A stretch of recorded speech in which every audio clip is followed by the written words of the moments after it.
co-founder of WalkTheChat. I interviewed a couple of months ago Thomas Graziani, the other co-founder of WalkTheChat, and now we have Jane on the show. Your Chinese name is Chen. You have started WalkTheChat with Thomas. I think it was like 4 years ago, 3 years ago, 4 years ago. More than like 4 years ago. You began as a digital agency, then you switched to a product. And at the time I interviewed Thomas, you were both working more on the product, the cross-border e-commerce solution. And then I feel that you moved back to some way an agency model with products, but only with one product. You launched another product with analysis of Daigo. And I don't think you monetize on it yet, but you see leverage in terms of users, in terms of visibility. And that's a very, very interesting model. You have an agency, you have products, and I feel that's the dream of every agency, to both be able to do what they have been doing for some time, the agencies, the marketing, and at the same time, getting a product.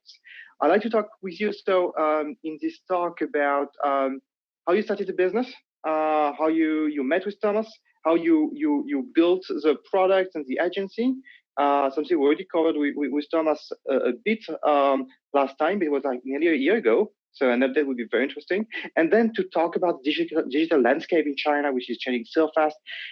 Your blog is one of the most respected blog and most seen blog on the digital industry in China. I know it has been shared by Chinese people in international companies. And it's in English, so I feel that's such a success. The content is so good. I would like to share. You could share with us a bit more on how you build this content as well, and also your perspective on the Chinese e-commerce. Thanks, Jenny, for being with us. Thanks for having me here. So about the start, how did it start with Thomas? Could you tell us how you met? I'm always very interested in how a Chinese and a foreigner can meet together, build a business so I was correct, like 4 years? Yes, it's 4 years almost. So we met actually a bit earlier than that, and it was during a bar camp, which is a kind of an idea sharing conference where you go up and talk for 10 minutes and take questions. And at the time, I had been working with a big tractor building company and for 3 years, and I work in the accounting department, and I was getting tired of it, and I wanted to start a business for myself. And I went to this conference, and Thomas was sharing about 5 mistakes that you should not make starting a business. And this just sounds like something that someone I could talk with to get something started for real. And then I track him down in LinkedIn and email him. And then we started he started to be my startup mentor. And I started my own projects. The first one is a tea subscription company. And then the second is a private dining company, which invite people to chef's home to eat. And then both projects failed, but then I decided to join the company because Thomas just started WalkTheChat, and it's an interesting idea. And I guess I joined mostly because it's Thomas, less of an idea, because WeChat was just starting to have menus and a more complicated feature back then.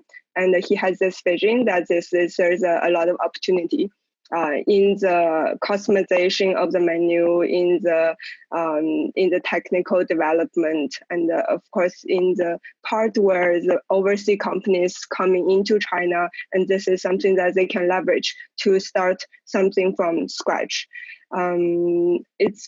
It's not because of that, because I don't see that at the moment, but it's also because Thomas as a person, he is smart, obviously. He is one of the smartest people I know, and also because he cares about things in general, not just about what's being right and what's being wrong. And I remember he showed videos about him like professors talking about why people should not eat meat, and he actually take actions to help the people in South Africa by donating, like not just by saying things or just going to one volunteer event, but he actually donate money. So he's someone who cares, and that's, I think, very important as a founder. So he built trust. He built trust with you basically by the personality and how he was behaving in his own life, and you trusted him also on the business side then, and to join him on what was beginning with WalkTheChat. I see. Yes. I see. Interesting. So 4 years ago, you began as an agency, and sometime after you built a product. Am I correct? Yes, we built a product. We always wanted to build a product since the beginning. Even though we are agency, we're trying to look for a model to basically to find the best product to build.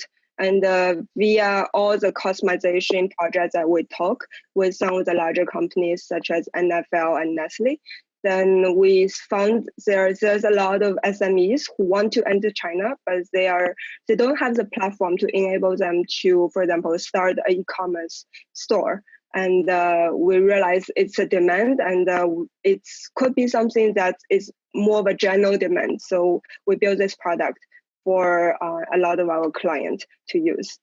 And then it evolves from that. I think we focus on purely SaaS model for around 2 years, and it's not until this year, beginning of this year, we start to really focus on not only the product. The product is still something that's a core advantage of the WalkTheChat, because we can support technically like to actually get started.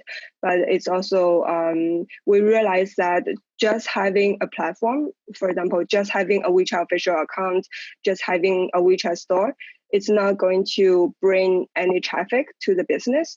And a lot of the company, a lot of the clients we work with, they need a lot more support than just the technical support.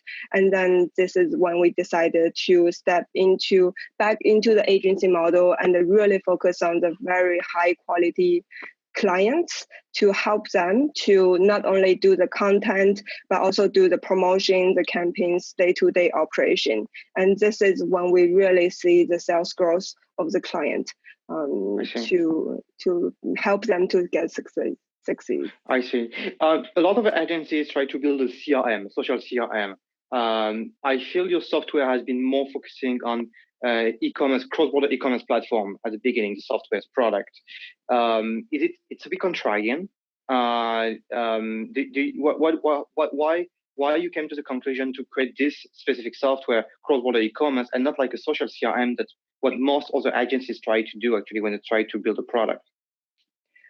Actually, we also have a CRM platform internally, and we use it for some of the larger clients. We realized that it's e-commerce is something you can you will need to get started. Like it's a way, like it's the step one to enter the Chinese market in terms of sales, and then CRM is something that once you have enough following, for example, 5,000 followers or more, then you can start use the CRM to do retargeting, and especially with the data from the e-commerce, you can do cart retargeting.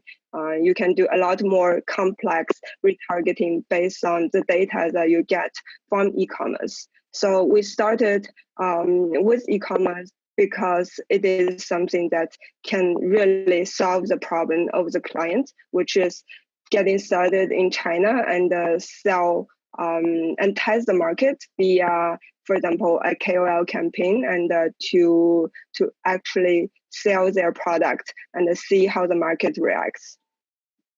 I see. So it's more at the initial stage. Your product is in initial stages from new market entrant in the Chinese market. I see. Both of you, none of you, sorry, are tech developers. You are not a tech developer initially. You are not a developer. Thomas was not a developer. How easy and hard it has been to create a product create a web agency, create an agency, create not a web agency, but a marketing agency in the digital space, in digital agency. I understand if you are not a developer, you can still do it. But to create a product, it's something very different. How do you manage the fact that you don't have a development background in order to hire developers, in order to manage the software, in order to also manage clients? I mean, how do you work on this? It's a very good question. I try to learn about the technical aspect of WeChat, for example, the WeChat API and what is possible on WeChat, and it helps me choose sales by talking with the client, understand what they need and what is that we can help them. And in terms of Thomas is more of the guy who takes the step of learning the front-end language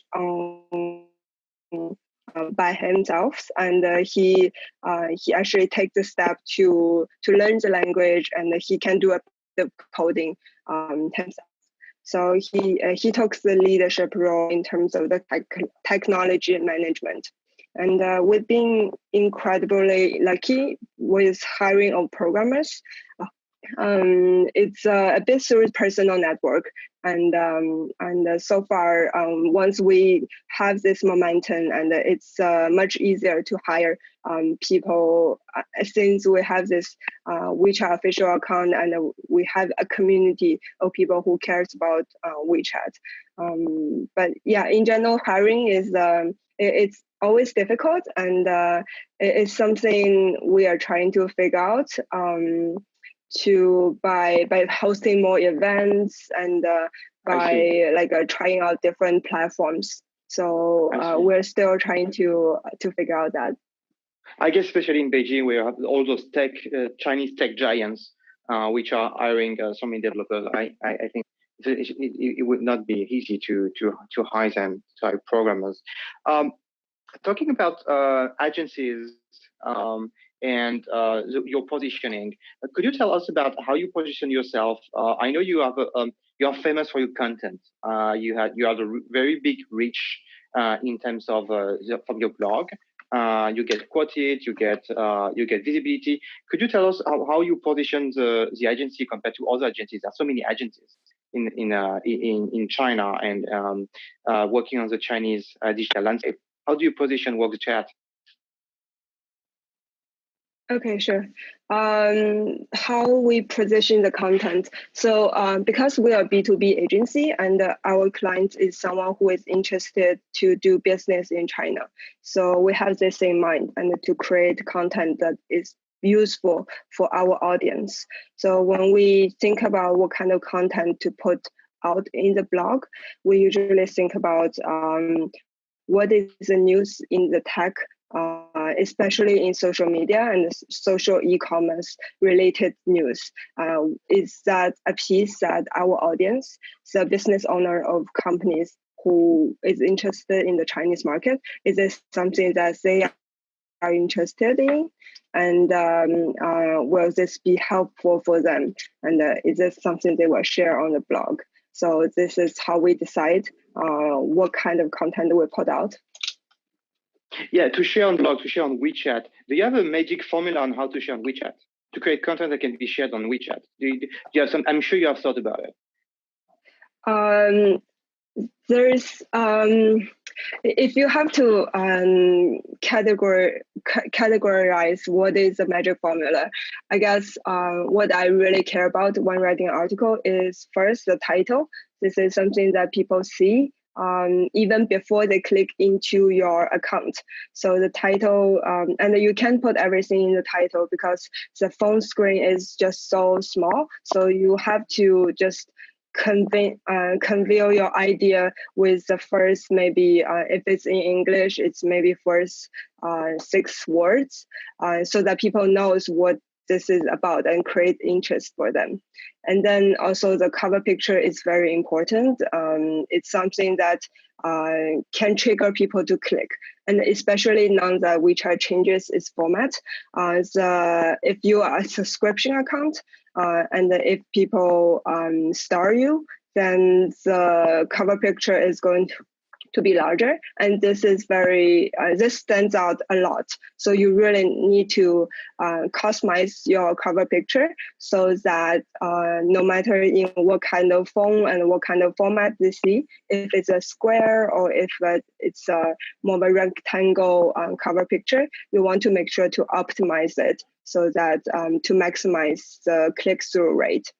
And then once people are in your article, we try to make things, because people's attention on mobile phone is very, very short.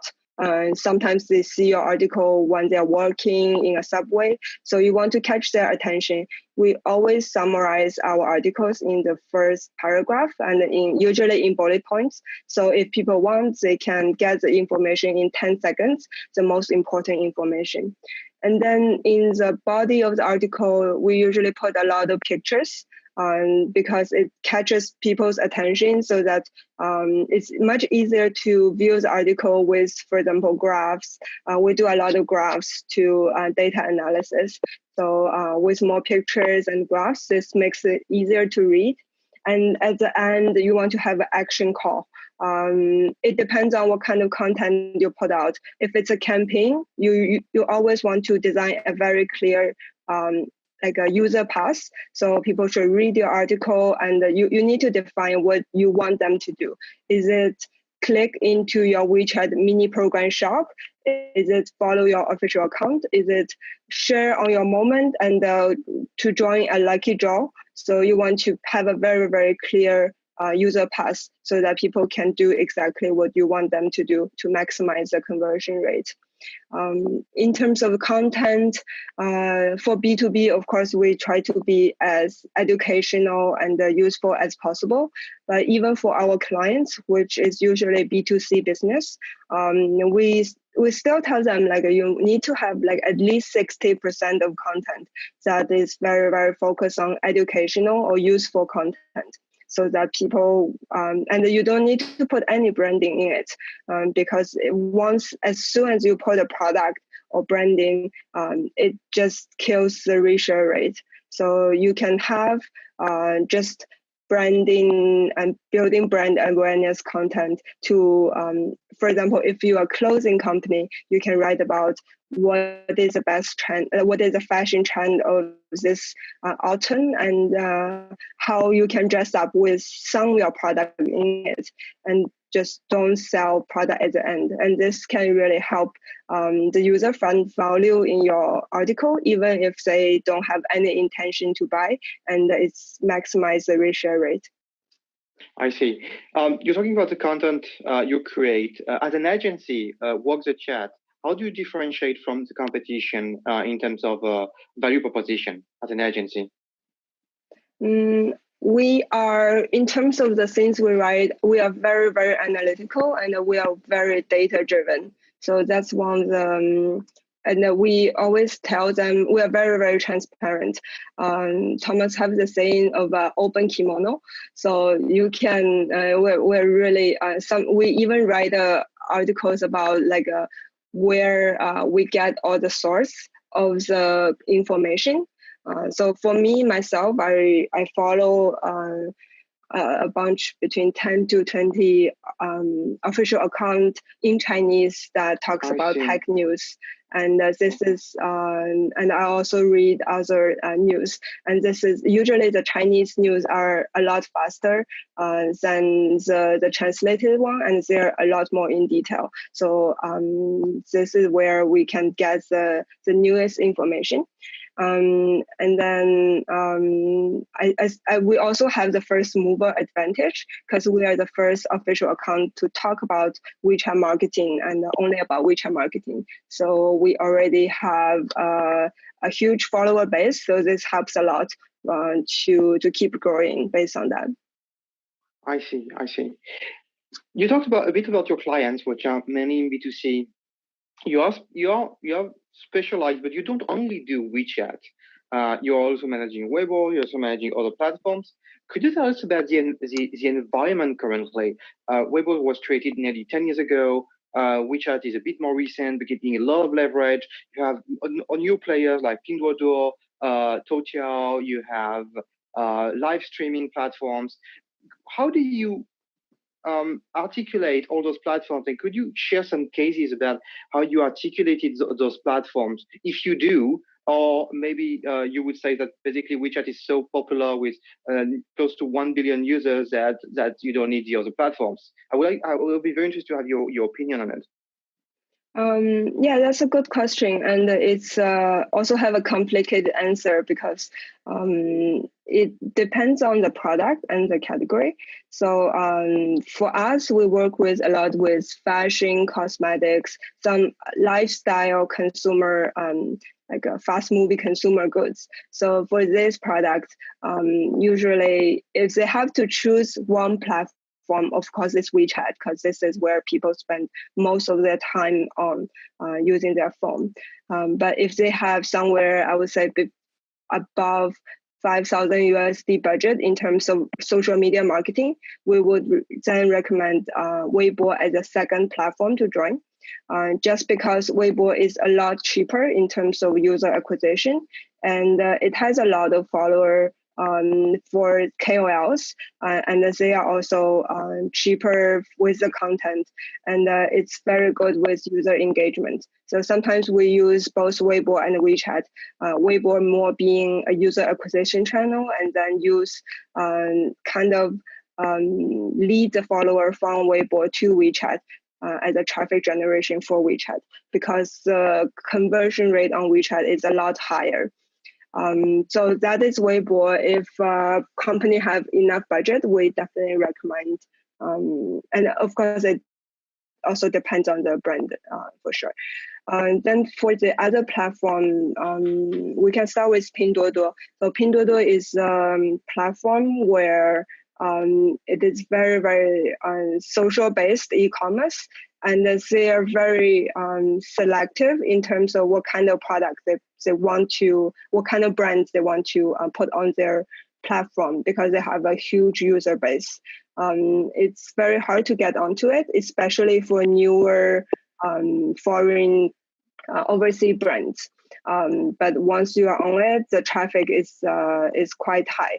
So so far we haven't worked much with Pinduoduo except for giving analysis and doing this on a consulting basis. But if it's a brand, if your brand is large enough and it's a consumer brand, then it's a platform to consider.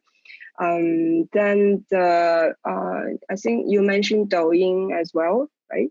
Douyin is a short video platform that is very, very popular among the first, second tier city, the younger generation. And it's a very good platform to leverage the UGC, the user generated content. Mm-hmm. So if you are a brand that is well recognized among the Chinese consumer, so if you already have the brand recognition, and Douyin is a very good platform to encourage people to create their own short video related with the brand and to join like a marketing campaign. So the best product that you can sell on Douyin is, for example, movies, musics, which is created by KOL, and they already have a huge following. So the KOL meaning the actors, the celebrities in the creating the artwork, and they could.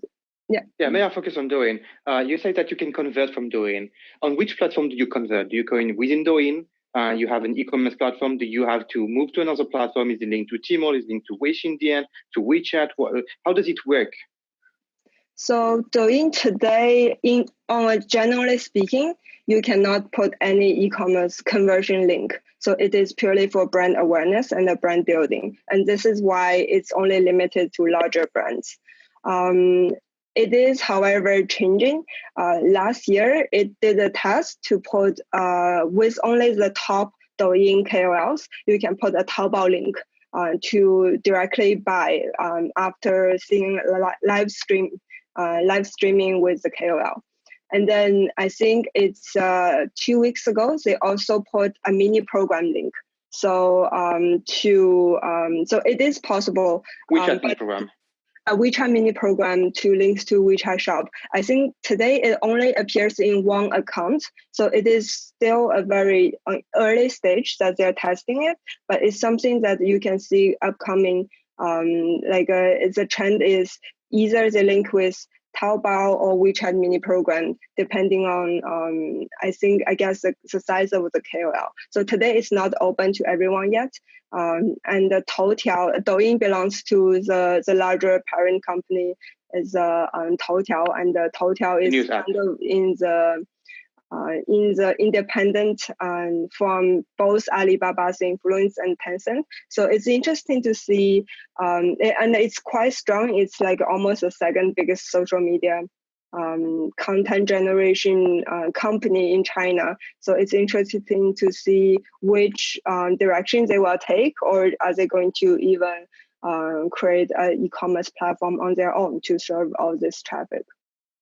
I see. Do you see some successful cases of Douyin or from companies? Because I see a lot of user generated content, but have you seen companies managing a campaign successfully? And also, the sub question is what is business model of Douyin? How do they make money?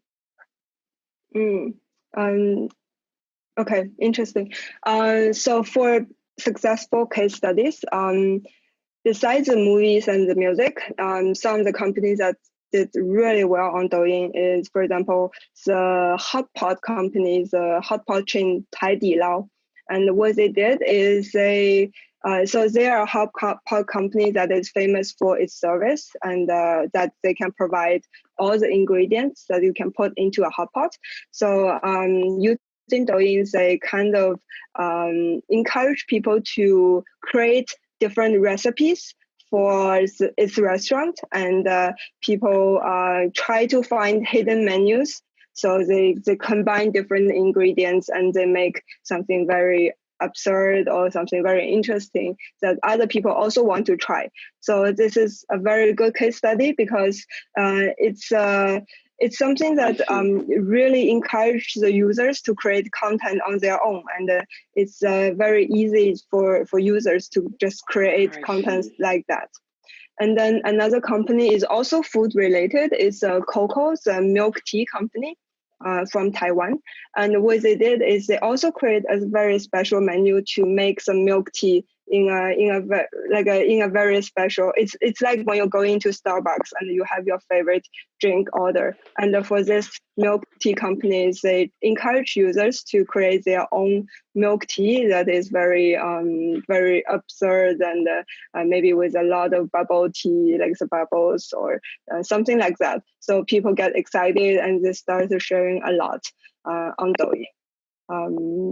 But how does it work? Is it competition? How does it work? Is it a competition like Coco or the hotpot company? They create their own content and the content they created is shared, or they push people to create content and then they get reward competition. And technically speaking, how they can get reward if they share, if users share. Could you explain a bit about the backstory about they create the content, then it's shared, or so it's centralized, more centralized model, or they push their bases to create content to share. And in some way, but I don't know how, they would reward them. Would you elaborate a bit more on this? So this is very much driven by KOLs on Douyin, because Douyin is something like KOLs have a lot of traffic, and so these companies, they would go to a lot of KOLs, a couple hundred, and ask them to create very, very like a high quality content using some brand related materials. And then they use a hashtag to kind of have this topic on Douyin so that people would feel curious and they will click into this. So far, there's no when you share, then there's a reward. So it's not a very clear reward system, but today it's very much driven by the KOL traffic. I see. Do you use Douyin on a daily basis? Do you feel it's useful, entertaining? Why people go on Douyin? Purely for entertainment, or also to learn something? What do you feel is the use of Douyin?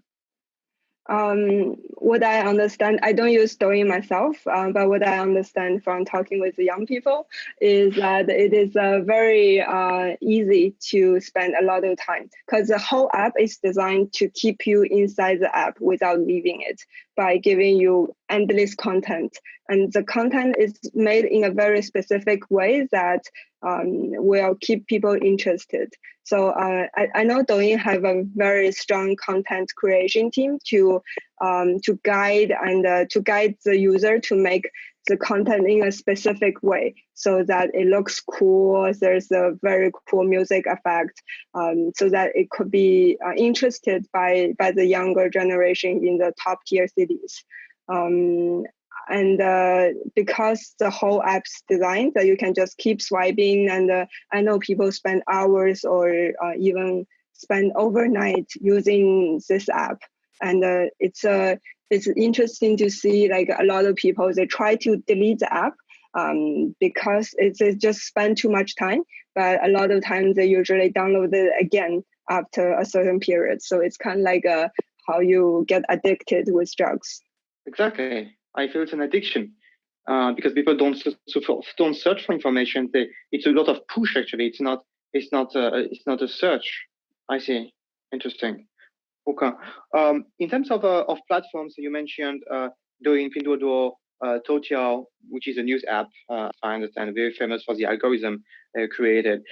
We have seen a new player beyond JD.com and Alibaba. And you brought an article. I don't know if it's yourself or WalkTheChat wrote an article about JD.com and Alibaba on Double 11, and Jenny speaking about JD.com and Alibaba, and the fact that JD is getting better and better.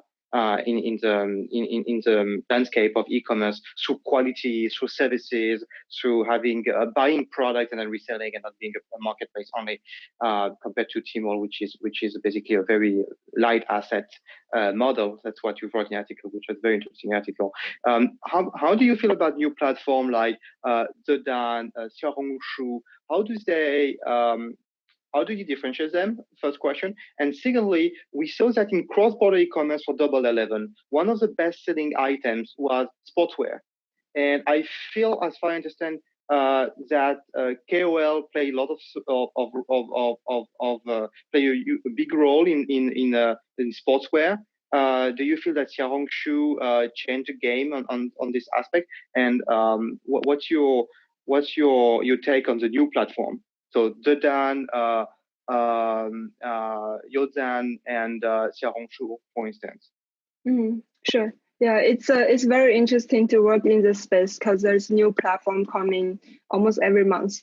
How do I feel about each platform? It really depends on the brand itself. So it's not every platform has its own user base, and they're usually very specific, and they are very good in promoting maybe one category. So for example, Xiaohongshu, it's very good for promoting the fashion related female focused like some products that looks nice. For example, cosmetics is the biggest category, and then also the sportswear is also quite big on Xiaohongshu as well, and it is very, very focused on cross-border e-commerce. It is a platform that the brand does need to have some initial recognition to have a good campaign on Xiaohongshu, because just like Douyin, Xiaohongshu, you cannot put a conversion link. So it is more difficult to for a brand that don't have, for example, Taobao, which is the first platform people still think about when they think about buying something. So if you don't have if you are not listed in the major marketplace such as JD and the Taobao, then running a campaign on Xiaohongshu, people wouldn't know where to find your product, even if they are interested in it, because they usually the conversion path is you hire a KOL, the KOL write like a review article about, say, how their user experience is with using your product.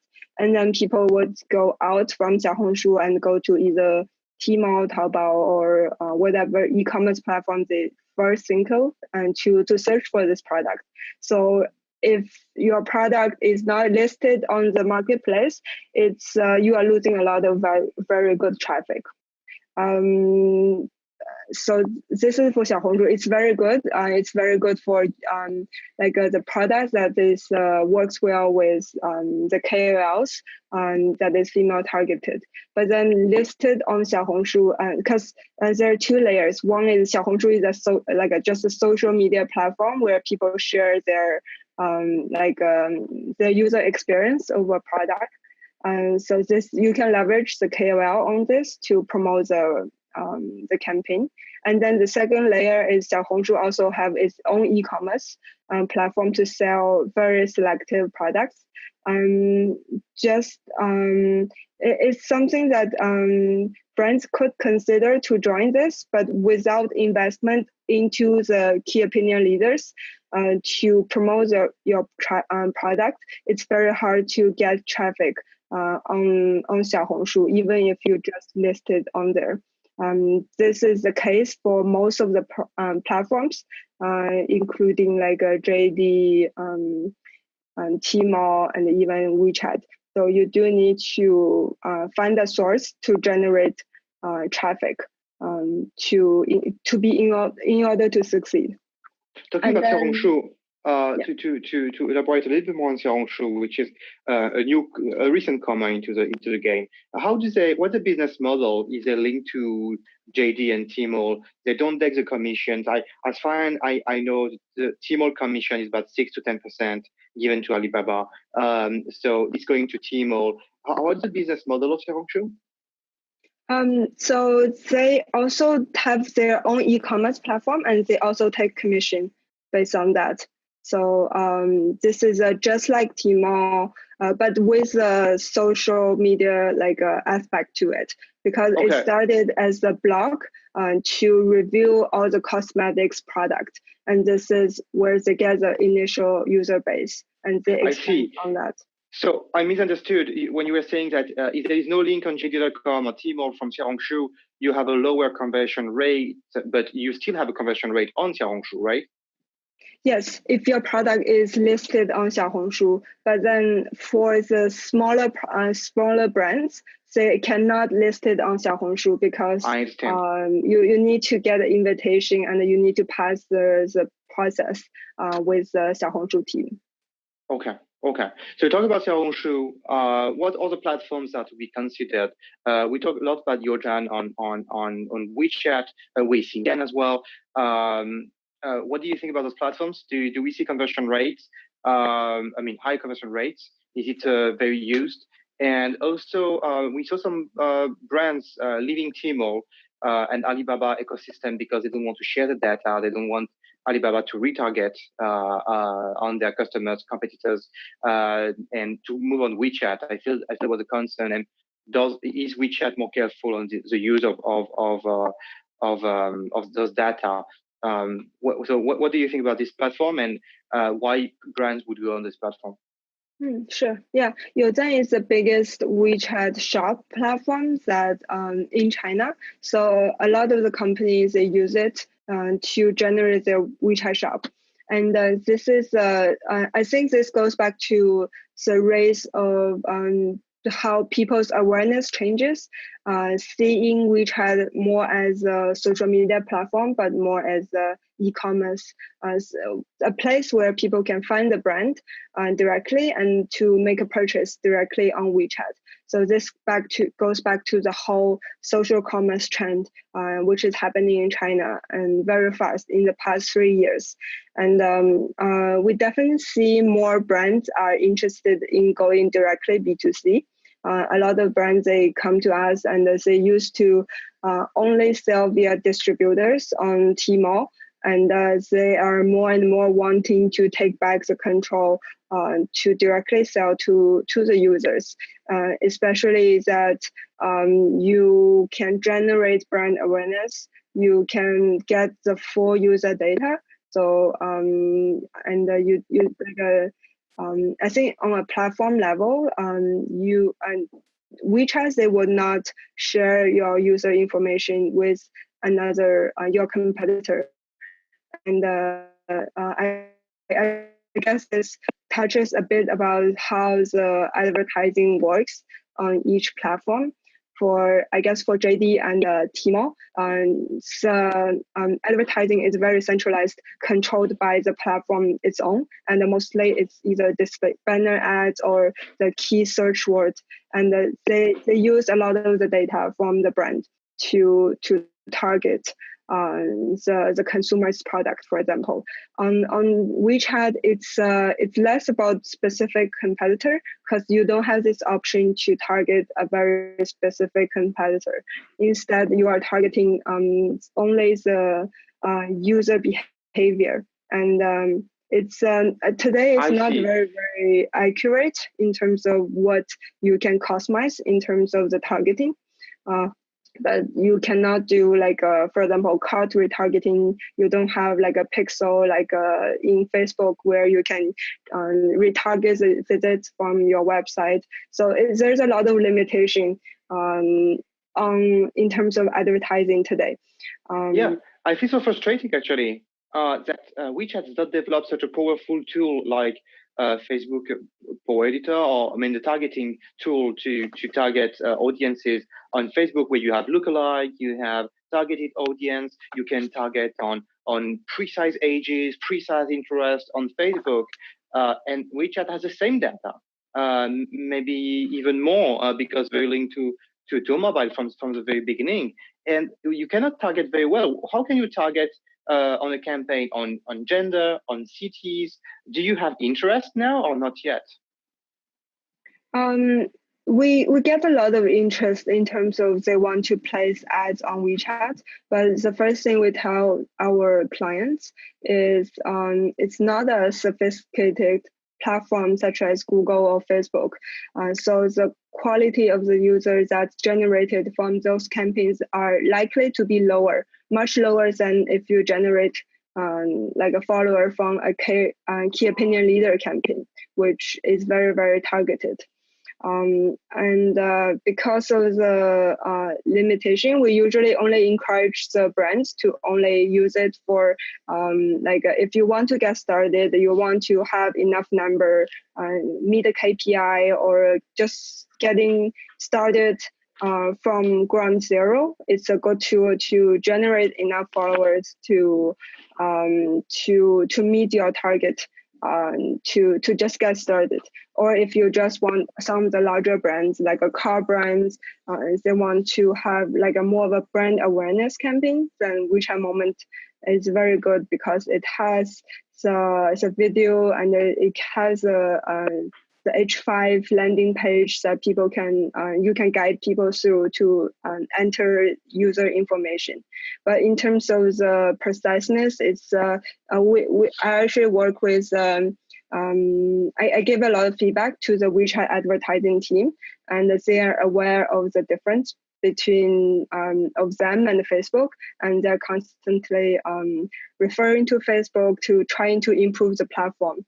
And I think Tencent, as a larger company, where they make most of their revenue is from games. Yes.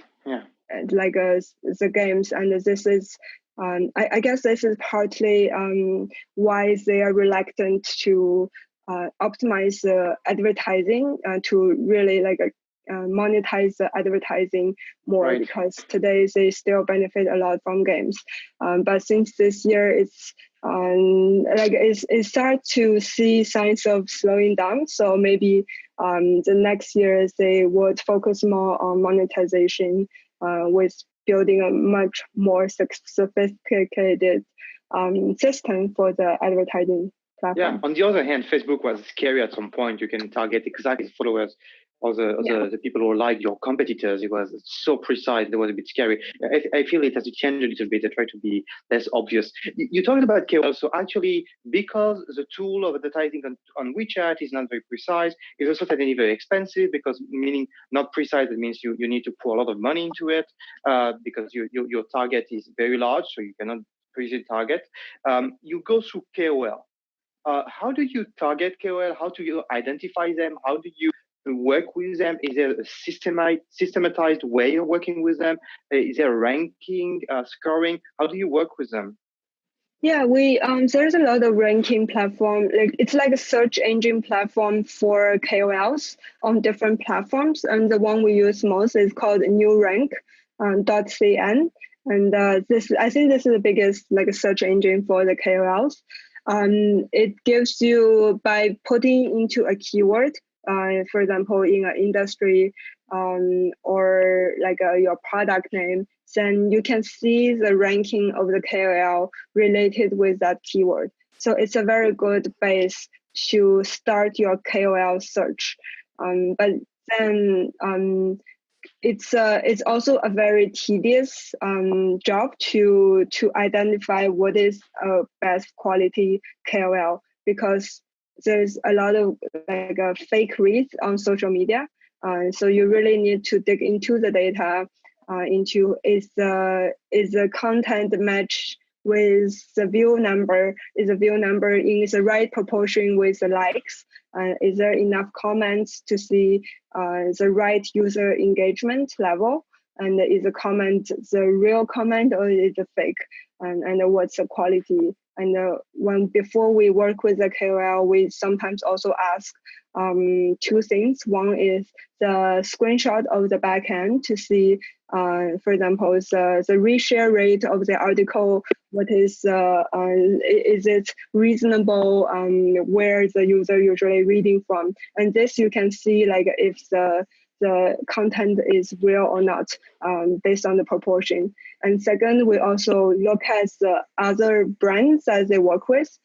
So if the brand is like a similar with the brand that we want to do, and then we ask for case studies, like what is the conversion number? And sometimes it's hard to get this information because they try to, if it's a very good KOL, they will be transparent and they can tell you exact number from a campaign that they did with the link. And this is a very good sign. But if the KOL refuse to reveal any of this information, we would question the realness of the data. I see.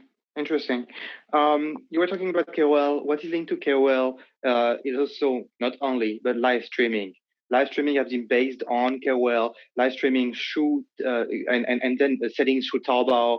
I guess Weibo also try to leverage live streaming. Could you tell us more about how live streaming is currently doing? We saw a lot of hype on it like 1 or 2 years ago. Is it still the thing to do when you are in e-commerce to try to do social e-commerce through live streaming? And is it the thing to do when you have a shop in China in order to reach more people? Do you see still good cases, or the hype has disappeared?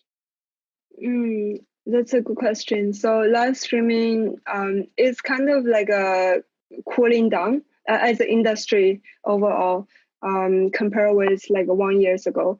And it depends on your product and which platform you are in. So for example, WeChat on its own, it doesn't have the live streaming feature. So you can't really start a live streaming on WeChat and then convert into sales. But then if you are on Taobao or Weibo or Xiaohongshu, they have this live streaming feature. And if you work with a KOL that has a lot of following and is keep doing this kind of live streaming interaction, then it's possible. And it's quite still a very quite powerful tool, because you see the product, see the celebrity that's recommending this, and then you have a buy button directly there. So I think it really depends on who you are working with as a KOL and what is your brand. Are you listed on the right platform to really analyze is this the right method to go? When you say Xiaohongshu as a live streaming platform, service, does it mean that when in the backend you can open the live streaming from if you are a seller on a KOL on Xiaohongshu, and it's opening the live streaming platform, or it's another software you plug in on Xiaohongshu, it's another app that you use and you live stream through Xiaohongshu? Is it embedded? It's embedded. Like Okay. if the platform has this live streaming option, then it is embedded. And So Xiaohongshu is embedded. I need to double check that. Okay. Okay. Yeah. But most of them are embedded. Yes. Yes. I see. I see. We said we were talking about some live streaming was the hype like 1 year ago. Now we talk a lot about AI. It's a lot of voice recognition as well. Do you see something happening, or is still a gadget is still at its infancy in terms of voice recognition with Xiaomi, Baidu, Tencent as well? So far, what I've seen is a lot linked to music, or it's a lot linked to the use of some devices, from those devices of Xiaomi, linked to a device with voice recognition. I've not used one of Baidu yet, but do you see some real use of voice recognition now in China in a daily life, and especially for e-commerce? It's a good question. Where I see voice recognition, I guess on one hand, people are more willing to talk to a phone because like the whole user habit of WeChat, like you talk to the app. But then on the other hand, I feel people use voice recognition built-in system on the phone a lot less compared with like the Western countries where people use Siri a lot. But on the other hand, there's a lot of the AI speakers where you can talk to, and it can be connected to the devices in your home. So it's interesting to see how this will plays out in e-commerce. A case that I know there's some creative case try to use voice recognition. So for example, one of our copywriters, they did a campaign for a water company. And this water, it's the idea is you drink this water, it can help you to bring you back to use. And they hired this company to build basically a machine to measure the laughs. So you have to laugh as hard as you like laugh harder, and this will collect the laughs and then like generated how much younger you are becoming. So like there is a creative ideas that's created like around voice recognition, but it's still quite early stage in terms of like actually using this in campaigns. Yeah, because I don't feel people buy through voice recognition. The bet of Alexa from Amazon was that people would buy from Alexa, and as far as I understand so far, it has been quite disappointing. People don't buy through Alexa, don't buy by talking to the machine, to the speaker, but still buy on their phone, desktop, mobile, tablet. So China is basically not advanced on this the use of voice recognition in e-commerce yet, as far as I understand. Okay. Voice recognition, talking to the phone to send a message. That's a good transition to an article you wrote about the app Bullet Messenger, the okay, pronounced correctly. So it was a very interesting article you wrote saying that most people dislike receiving messages on WeChat through voice. Actually, I read them very late in order to tell people I don't like them. So, but how does it do now? Bullet Messenger.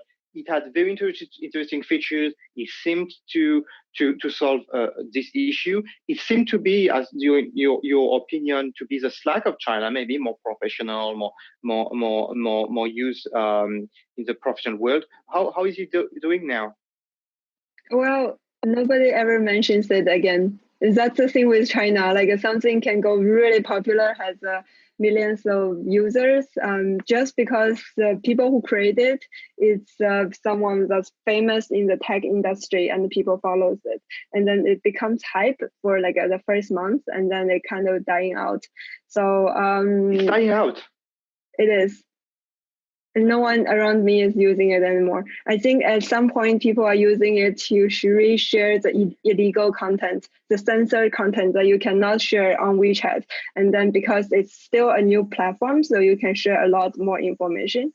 So people use it to create groups and share those like maybe sexual content or other things that you cannot do. Okay, so not a good feature. I see. Interesting. So it had how many millions of users at some point? I'm not sure.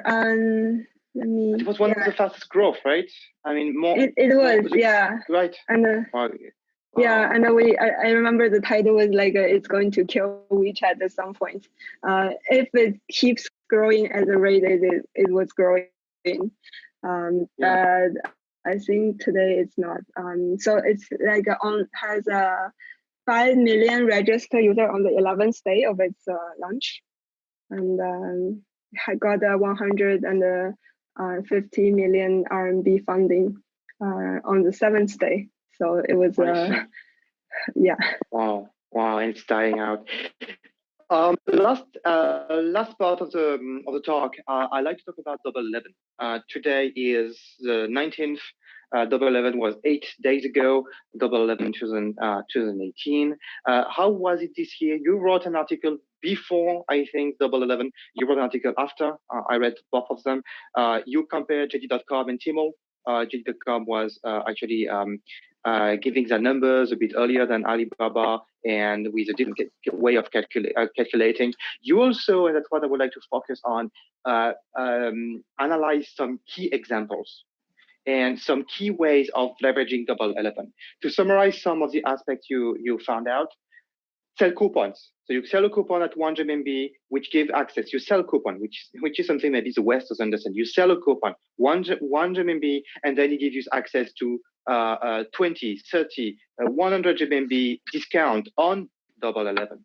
You can pre-order, of course. This is the easy way. You can pre-order like 2 weeks before, like from 1st of November, as I understood. You'll correct me if I'm wrong, but I try to summarize your article. I try to memorize.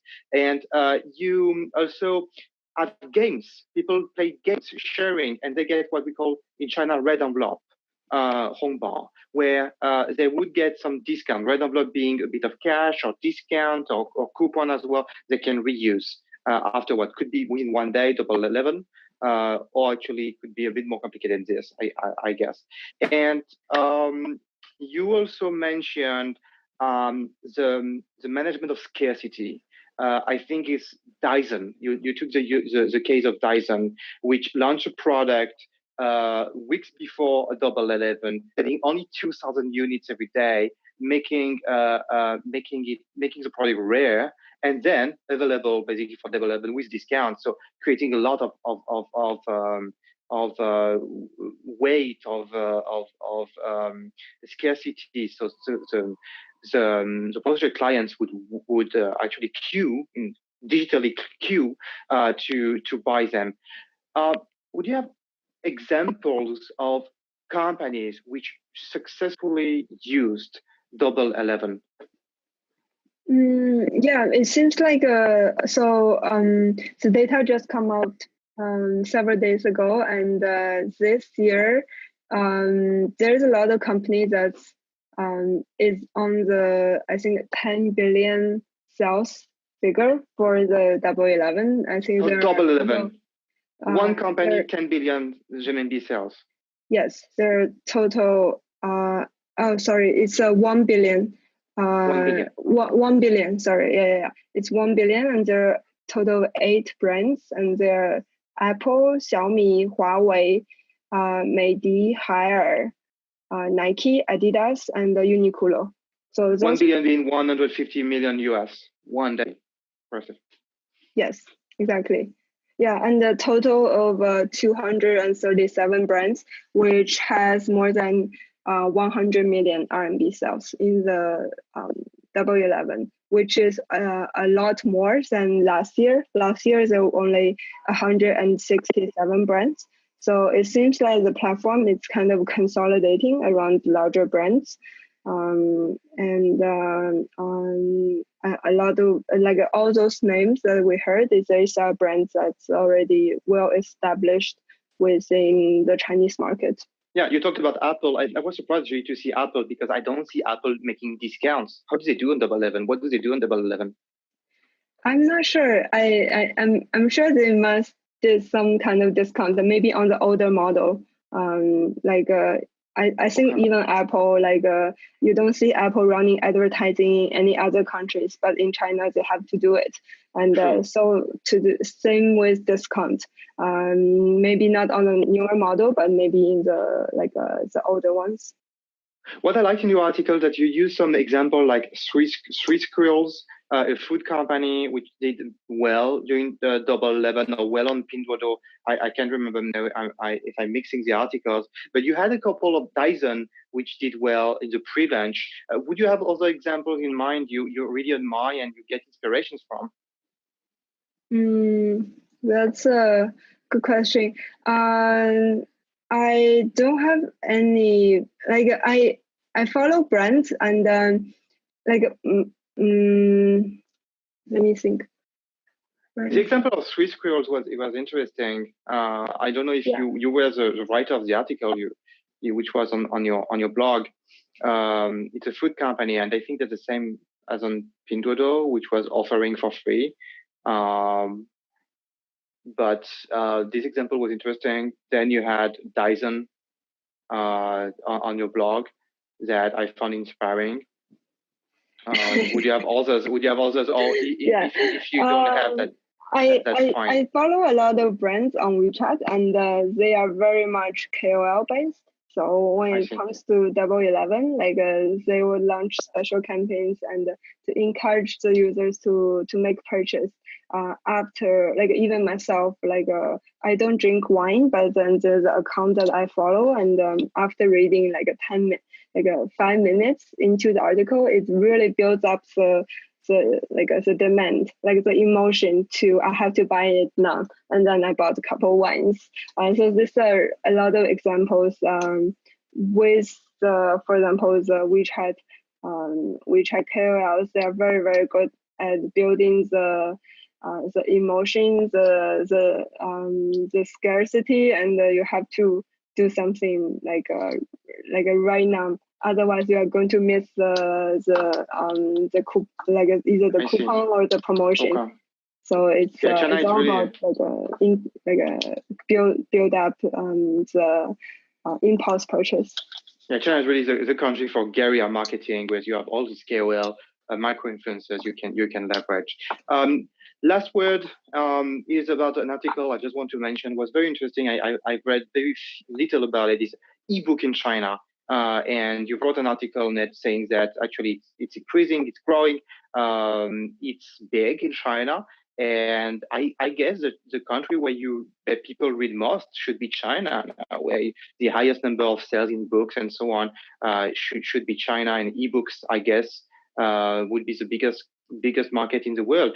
And the way they monetize as well shows innovation, how of Chinese ecosystem can be innovative, not buying the books, but pushing for some games, for sharing in a very actually Chinese way of being very social. Thank you very much for writing all those articles. They are very informative. And every time there is one, I guess you're educating a lot of the community around the Chinese ecosystem. Thanks, Jenny. Hope you enjoyed. Thanks for the time. And hope everyone enjoyed the talk as well. Thanks a lot for having me. Thanks. Goodbye.